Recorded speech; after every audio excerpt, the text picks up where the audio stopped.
Guys,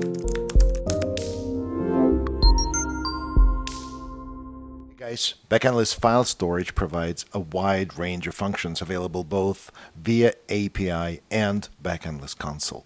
To access your file storage via console, you would need to click on the Files section in here, and you will get a listing of all the directories and all the files contained in those directories with all the functions available via the menu or individual actions associated with the files and directories.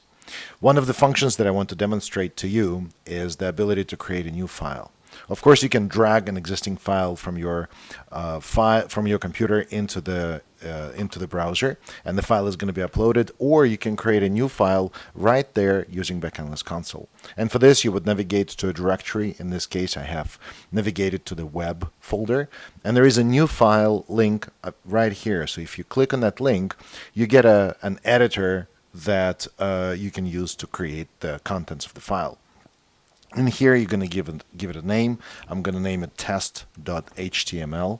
And then as far as the editing of the actual content, for now, let's just say it's going to be hello world. So once you close, it's going to prompt whether you want to save or not, or you can just save the file and save and close. So all these options are fairly self-explanatory. So the file is here. In fact, if I copy the URL, I can navigate and open this file right there via this URL. If you were to edit this file again, then you would need to use the edit file icon available on the actions column.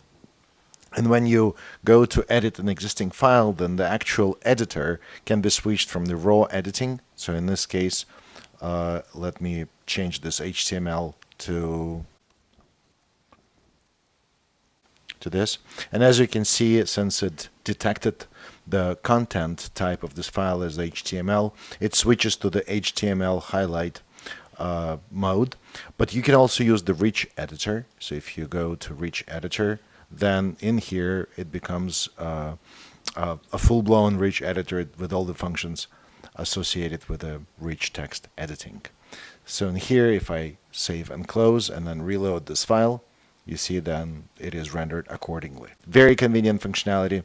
Anytime you need to edit something, it can be HTML or XML or just plain text files. Make sure that keep in mind that you have a built-in editor right in Backendless Console.